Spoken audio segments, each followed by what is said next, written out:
everyone. Today we are discussing the important issue of illegal substance abuse among teenagers and young adults. Our goal is to analyze its causes and consequences, share evidence-based ideas, and agree on one practical solution. Before we move to solution, let's first understand the scope of the problem. CONIE, could you share your findings? Thank you, ANJELYNE. From my research, the main idea is that illegal substance abuse is a serious social issue that affects individuals, families, schools, communities, and society as a whole. It causes several health problems such as addiction, depression, anxiety, and long-term illnesses. It also harms education, leading to poor concentration, absenteeism, and dropouts. Beyond that, it contributes to crime and public safety concerns, while families suffer emotional stress and broken trust. Adolescence is a vulnerable stage, and peer influence is not just about poor choices, but it is shaped by psychological, social, and environmental factors. Therefore, solving this problem requires cooperation among schools, families, healthcare professionals, communities, and government agencies. I completely agree with CONIE. Many teenagers start using drugs out of curiosity or peer pressure, but addiction develops gradually and is harder to stop than they expect. Research shows that peer influence is powerful. Adolescents are more likely to experiment if their friends do. Substance abuse also has wider social and economic impacts, reducing productivity and forcing governments to spend heavily on healthcare and law enforcement. Prevention should be prioritized over punishment. School programs that build resilience, relationships, and life skills are more effective than fear-based warnings. Awareness alone is not enough, since many teenagers know drugs are dangerous but still use them due to emotional distress, loneliness, or lack of family support. Families play a protective role through communication, warmth, and supervision. Overall, substance abuse develops through a mix of peer influence, family environment, mental health challenges, curiosity, and peer pressures. Thank you, Britney. That was a strong connection between research and broader impacts. To summarize, illegal substance abuse is a complex social problem with serious consequences on health, education, families, public safety, and the economy. It is influenced by interconnected factors such as peer pressure, mental health challenges, family environment, and social influences. Effective prevention requires cooperation among school, families, communities, healthcare professionals, and government agencies. Would everyone agree with this summary? Yes, that's an excellent summary. It captures the main idea and supporting evidence clearly.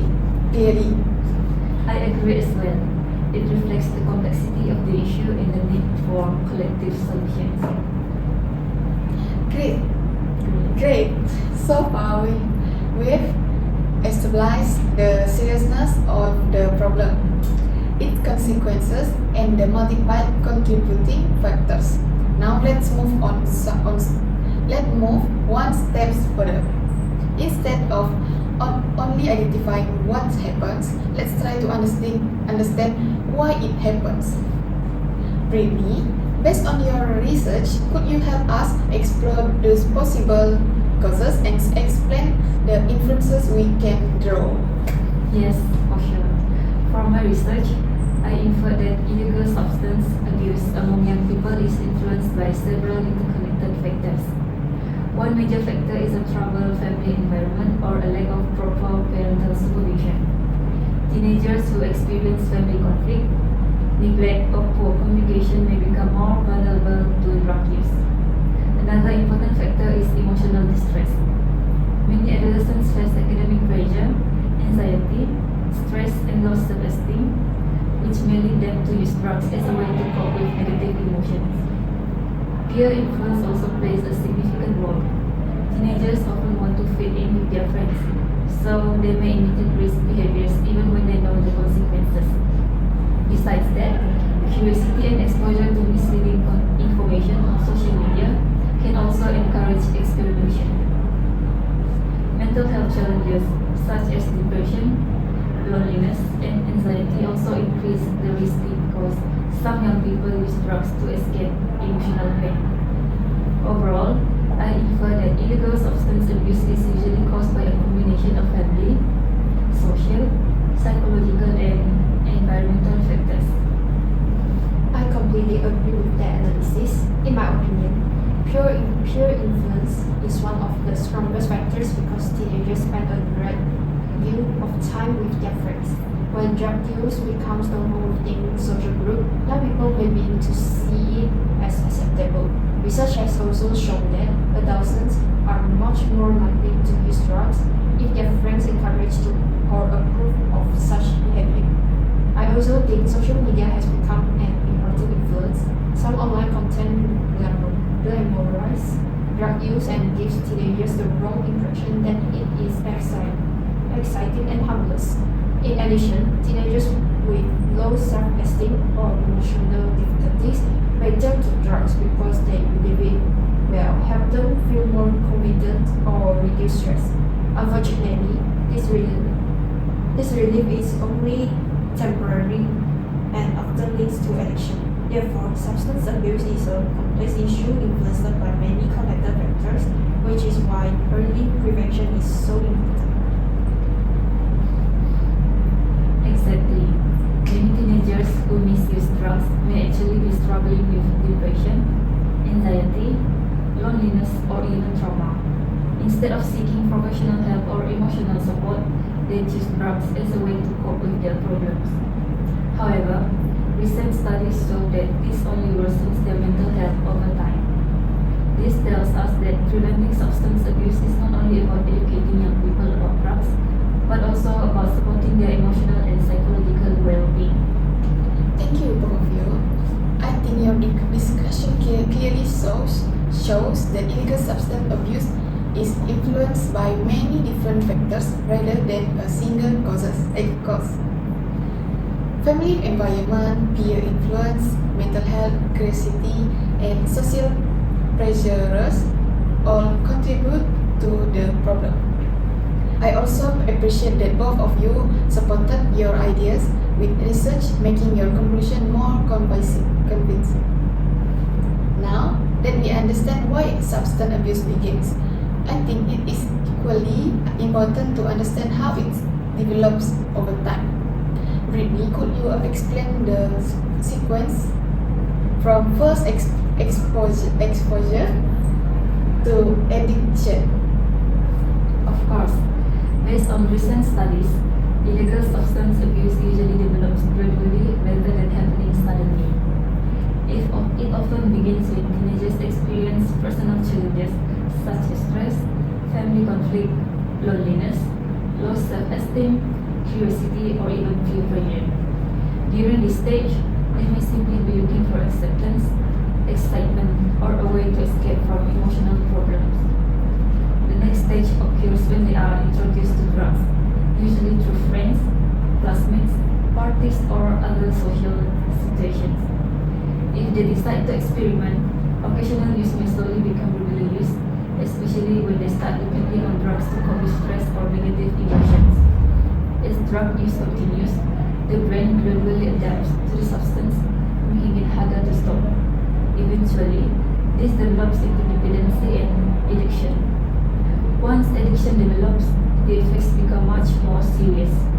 The individual's academic performance often declines, physical and mental health worsen, and relationship with family and friends become damaged. However, the encouraging message is that intervention is possible at every stage. Parents, teachers, counselors, and communities can provide guidance and support before experimentation turns into addiction. That was an excellent explanation, Britney. What stood out to me is that addiction develops step by step, which means there are many opportunities for early intervention. Instead of waiting until addiction becomes severe, we should recognize the warning signs much early. Connie, could you summarize the sequence for us? Certainly, From Britney's explanation, I understand the illegal substance abuse follows a gradual sequence. It begins when teenagers experience personal or environmental challenges such as stress, family problems, curiosity, emotional difficulties, or peer pressure. They are then exposed to drugs through friends or social situation and may decide to experiment. If drug use continues, occasional experimentation gradually becomes regular use. Over time, repeat use changes the brain, leading to dependency and eventually addiction. At this stage, the individual may experience poor physical and mental health, declining academic performance, and damaged relationships with family and friends. The most important point is that every stage provides an opportunity for prevention. Early activation, fostering strong family communication, mental health support, and positive peer influence can help stop young people from progressing to addiction. By understanding this sequence, we can identify the best time to intervene and protect teenagers from the harmful effects of substance abuse. Excellent summary, CONIE.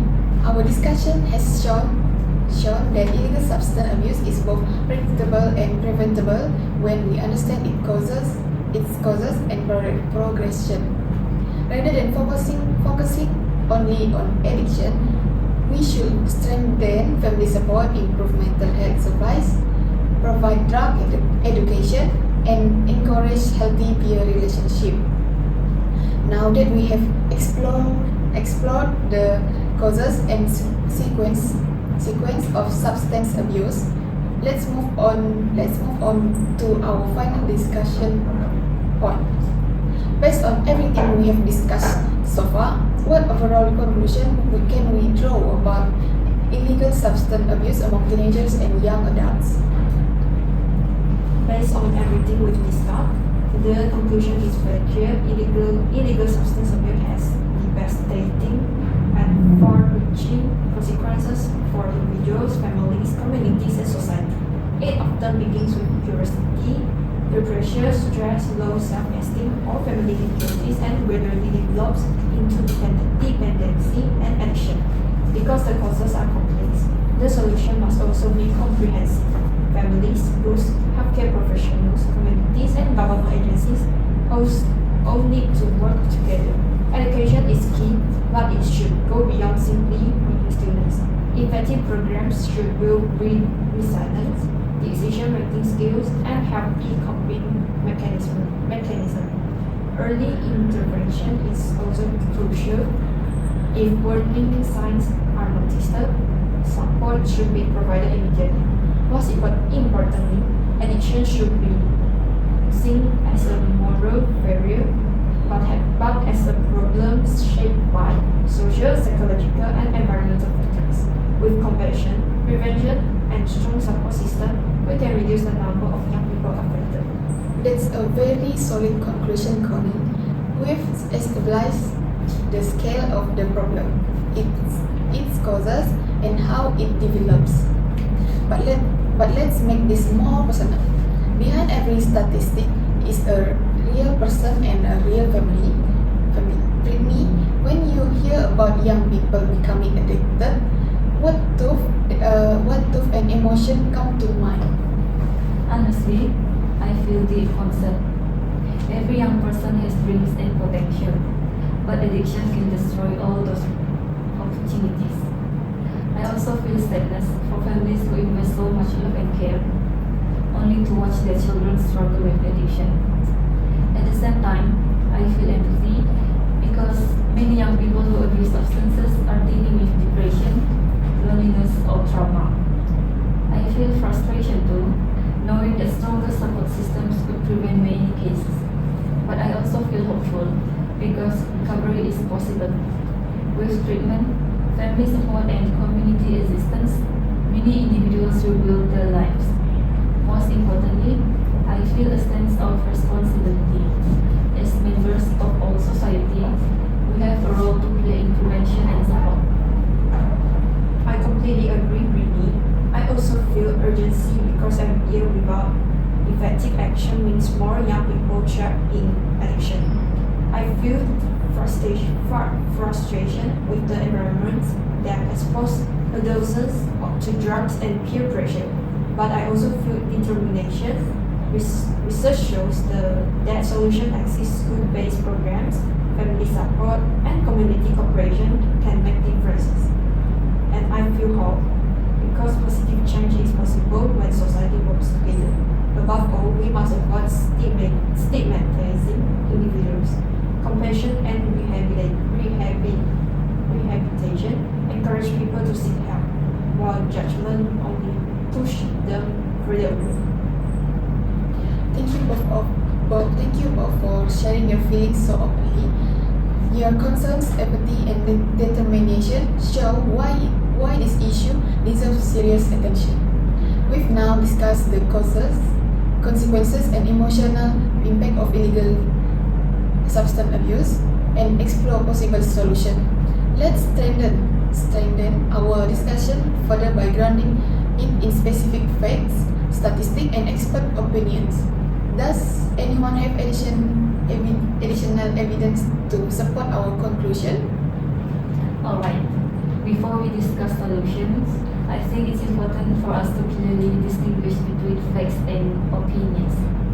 Here are several facts supported by scientific research and public health organizations. First, illegal drugs such as heroin, methamphetamine, cocaine, and synthetic drugs are highly addictive substances that can cause severe and sometimes irreversible damage to physical and mental health.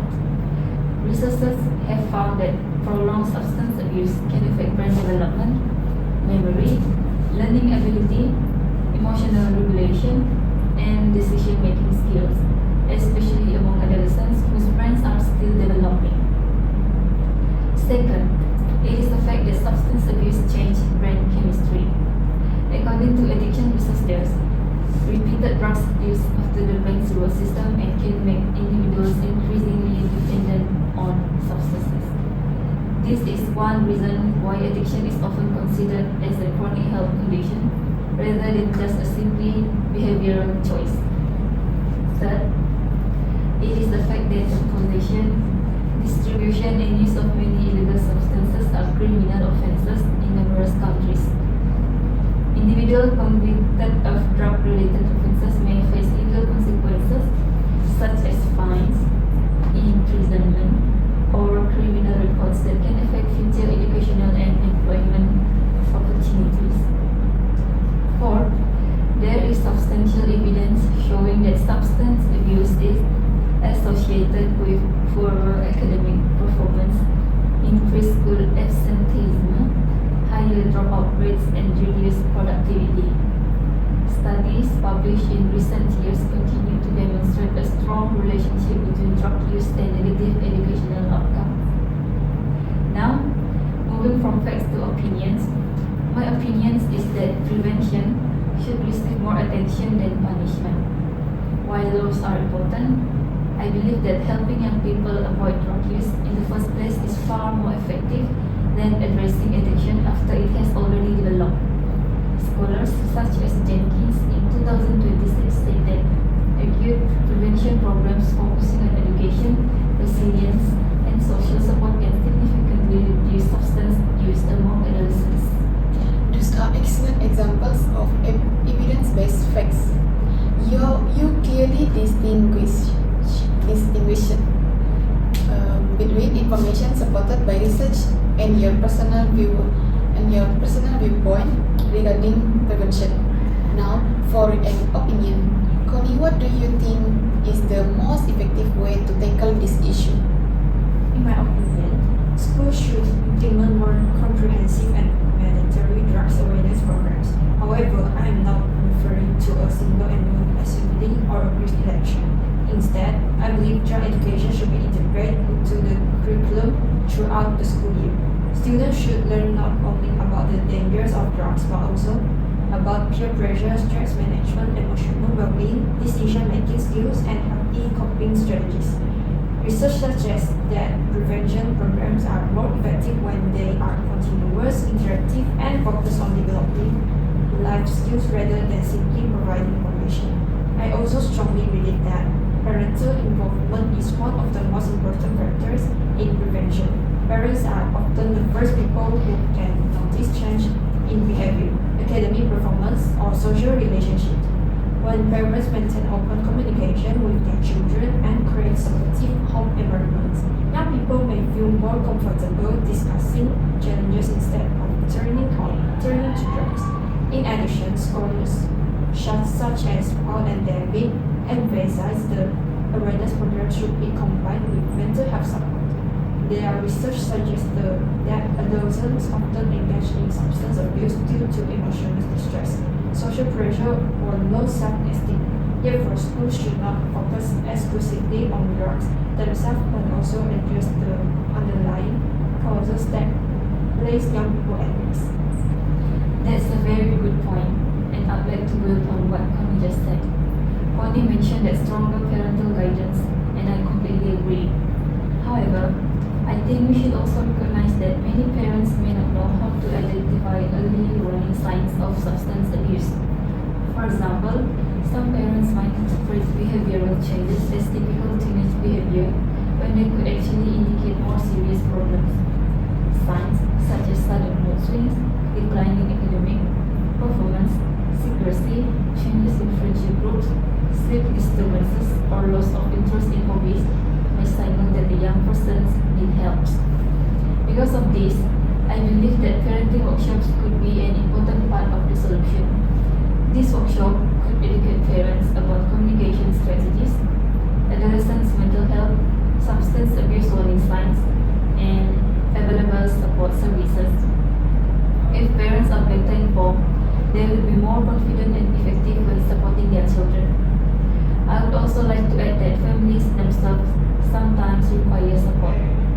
Parents may face financial difficulties, work-related stress, or even personal challenges that affect their ability to supervise and communicate with their children. Community organizations can provide counseling services, support groups, and educational resources to strengthen family relationships.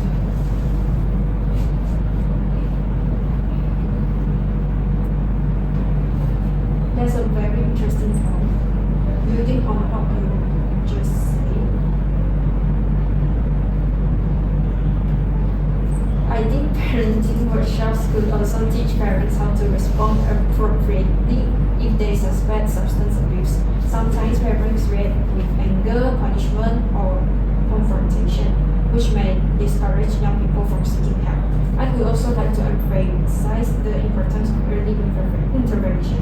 If teachers, parents, counselors, and healthcare professionals work together, they may be able to identify problems before addiction develops. Once addiction becomes severe, treatment becomes more difficult and costly. Therefore, prevention and early intervention remains the most effective strategies. Additionally, schools could create peer mentoring programs where older students serve as positive role models for young students. Since peer influence is such a powerful factor, it can be used positively as well as negatively. Young people are often more willing to listen to peers whom they admire and trust. I agree with both of you on the importance of parental involvement and early intervention. I'd like to add another fact-based point. Research has shown that community-based recreational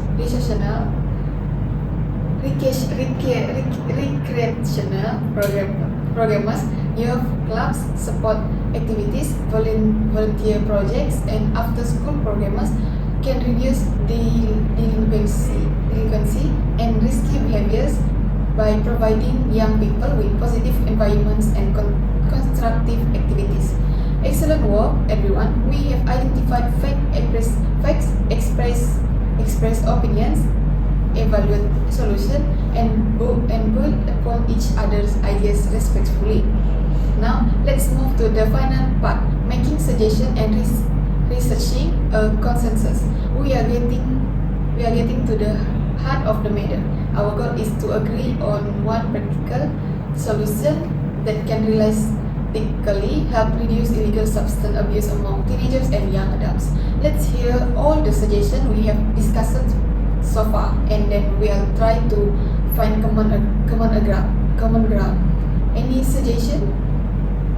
After listening to everyone's ideas and reviewing the research, I would like to suggest a comprehensive prevention strategy rather than relying on a single solution. Based on the evidence we have discussed, illegal substance abuse is caused by multiple factors, including peer pressure, family problems, mental health challenges, low self-esteem, and lack of awareness. Therefore, I believe the solution must address all of these factors simultaneously. My first suggestion is to organize regular and non-mandatory drug awareness programs in school. However, these programs should be more than occasional talks or assemblies. They should be integrated throughout the school year and include interactive workshop, group discussion, role-playing activities, and opportunities of students to ask questions in the same environment. My second suggestion is to provide accessible counseling services for students who may be at risk. Research published between 2022 and 2026 consistently shows that emotional distress, anxiety, depression, and social pressure are significant contributors to substance abuse among adolescents. Therefore, schools should make sure that students have access to trained counselors who can provide guidance and emotional support before problems escalate. Overall, my recommendation is a multi-pronged approach that combines education, counseling, parental involvement, and community support. More importantly, these initiatives must be sustained over time rather than implemented as one-off events. Long-term commitment is essential if we want to create lasting change and protect future generations from dangers of illegal substance abuse. I completely agree with CONIE's suggestions, and I would like to add another important component. In my opinion, increasing community-based recreational activities is a powerful and often overlooked strategy for preventing substance abuse among young people. Many teenagers become involved in risky behaviors because they are searching for belonging, purpose, excitement, or social acceptance. If communities provide positive alternatives, young people are less likely to seek these things through substance abuse. Activities such as sports programs, music clubs, art workshops, volunteer projects, leadership camps, and youth development programs can help adolescents develop confidence, social connections, and life skills. In addition, I believe that mental health support should be integrated into all prevention efforts. Many adolescents who engage in substance abuse are struggling with stress, anxiety, depression, trauma, or low self-esteem. Scholars such as Paul and David in 2025 emphasize that prevention programs should address emotional well-being because substance abuse often reflects deeper psychological and social challenges. I really appreciate both of your suggestions because they are supported by research and focus on prevention rather than merely responding to addiction after it has occurred. I would like to build upon your ideas by suggesting that awareness campaigns should be designed to make a strong personal impact on students.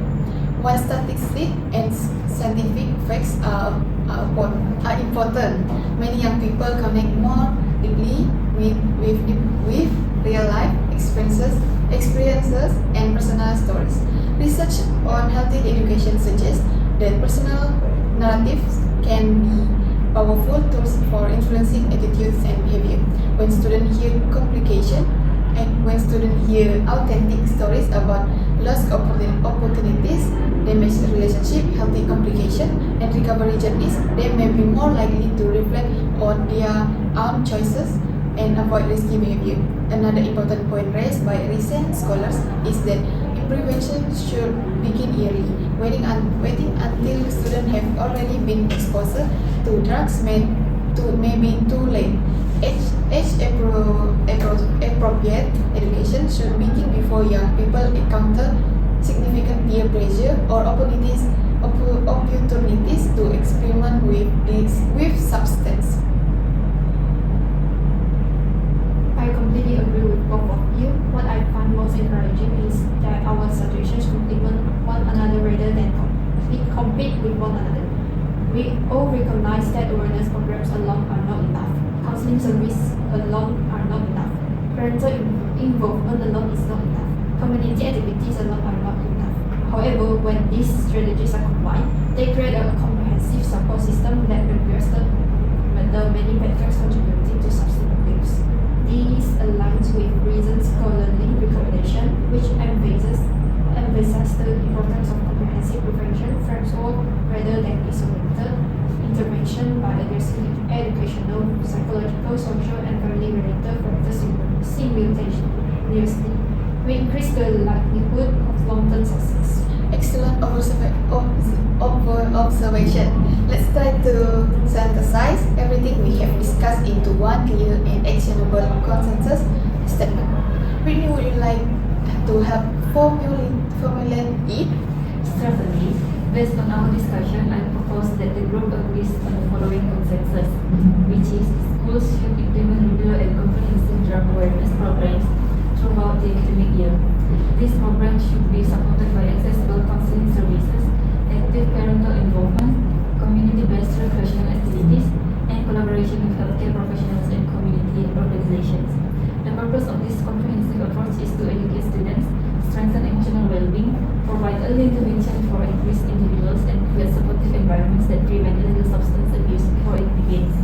Thank you, Brittney. That's a clear, practical, and evidence-based consensus statement. Does everyone agree that this should be our primary actionable solution? Yes, I fully agree. The consensus reflects everything we have learned throughout this discussion. It acknowledges the complexity of substance abuse while providing realistic and achievable strategies for prevention. Most importantly, it's focused on helping young people without addiction develop rather than responding only after serious harm has occurred. Fantastic, we have successfully reached our consensus. Today, we examine the causes, effects, and progression of illegal substance abuse. We explore facts, share opinions, express our feelings, evaluate research findings, and propose practical solutions. This discussion demonstrates that solving complex social problems requires cooperation, empathy, and informed decision making. Thank you everyone for your thoughtful contribution and excellent communication skill. Well done.